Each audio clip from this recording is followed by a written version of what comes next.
Welcome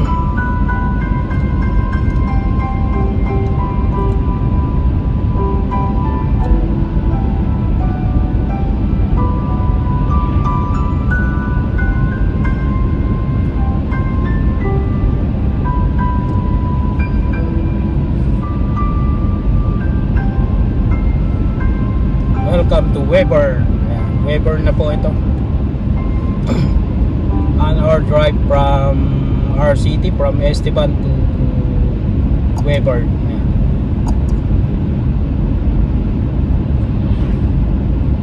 So we're in the middle. Weber, gitna po siya ng between ng Esteban to Regina. Yan, heading po kami ngayon sa papuntang Regina. Ayan. So ito po yung Weber, Saskatchewan. From Weber naman po to Regina, it's about 1 hour drive.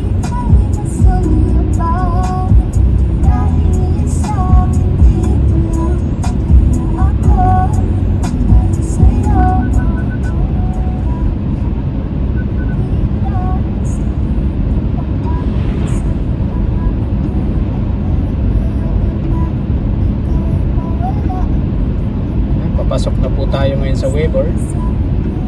Bali hindi po tayo dadaan ngayon sa proper. Kumbaga po sa highway po tayo from Weber to Regina.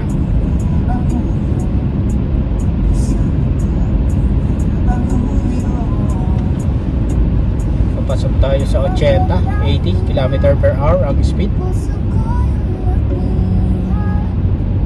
After po nyan na 50 po lang ang speed limit.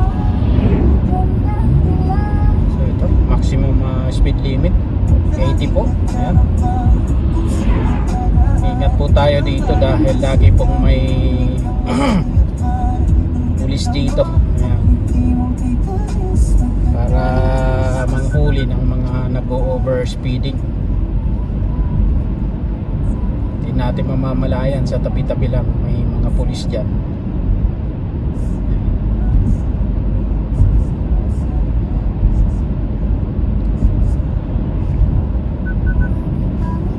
Wala po nang sabi ko 1 hour drive pa po. Umpisa dito sa Weber papuntang Regina.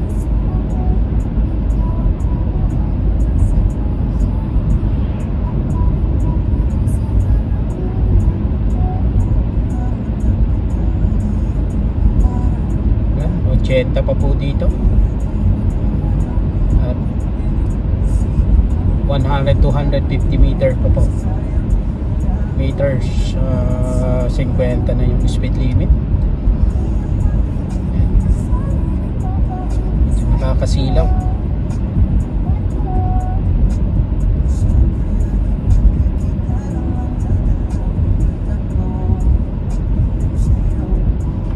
Pasok po tayo ngayon sa 50 speed limit. Ayan. Nakakasilaw.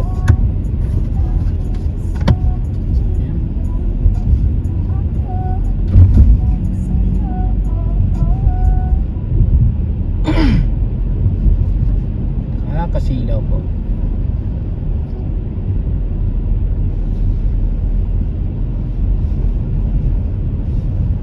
Yan, green pa ba? Medyo nakakasilaw talaga.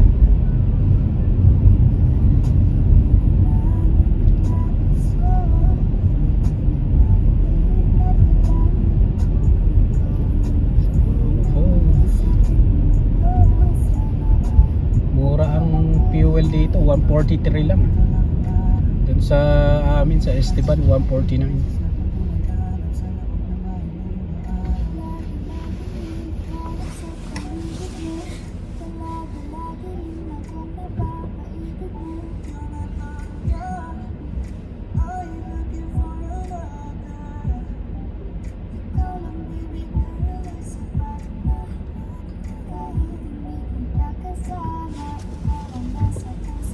Green light.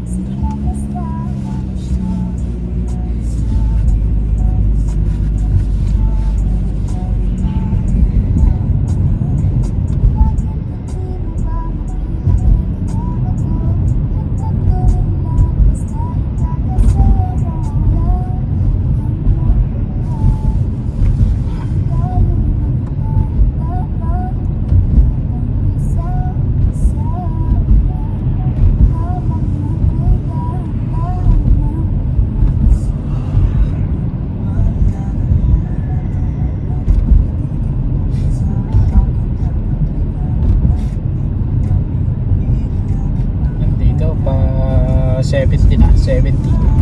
Speed limit 70.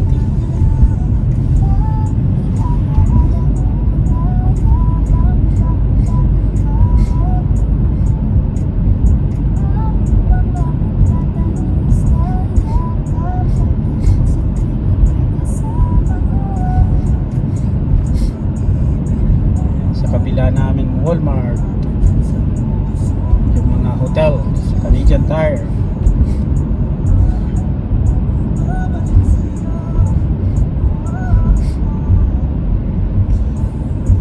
Tim Hortons sa kabila, March at saka Canadian Tire, magkatabi lang. Canalta Hotel, Ramada Hotel, ayan, magkakasunod. May water slide sila.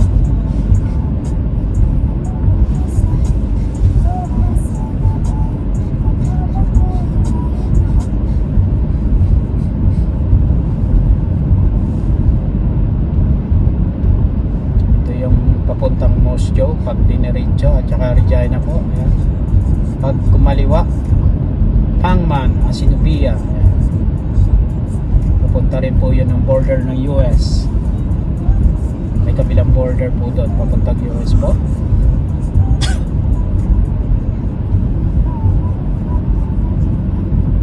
Pag kumanan papuntang Carlisle po. Ayan.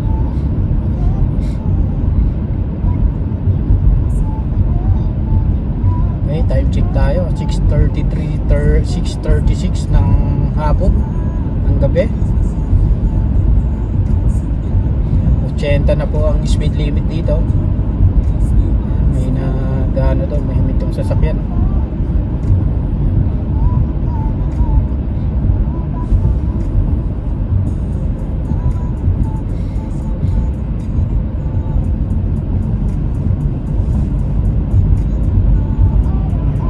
Tayo sa 100. Ayan, balik 100 na yung speed limit.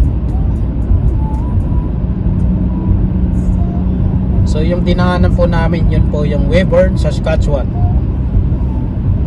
1 hour drive galing po sa Esteban.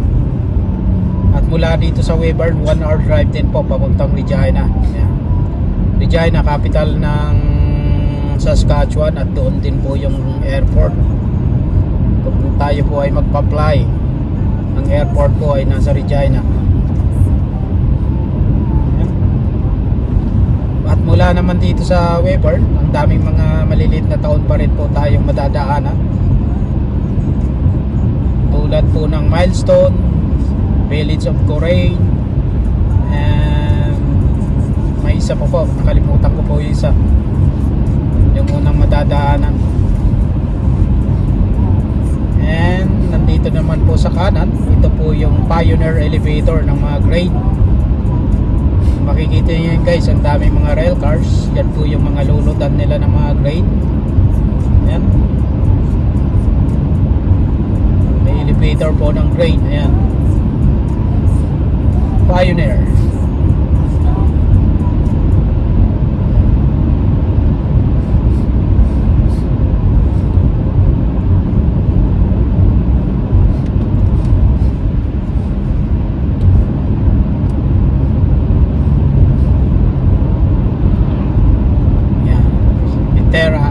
Endland Terminal. Ayan. Meron din po dito yung isa.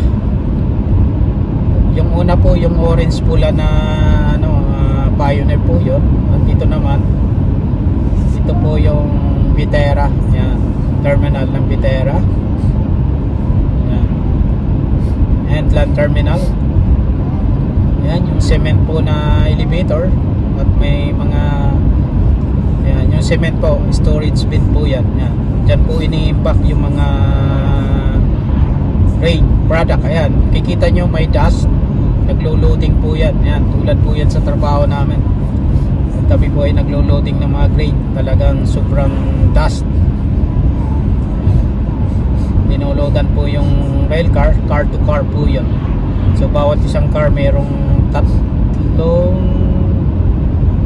yung grain car pala isang napakahabang lang yan.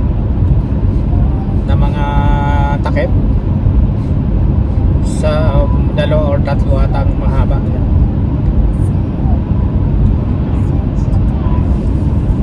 Right, continue driving na naman po tayo ngayon. Yan, technically talagang spring season na po dito sa amin dito sa Canada.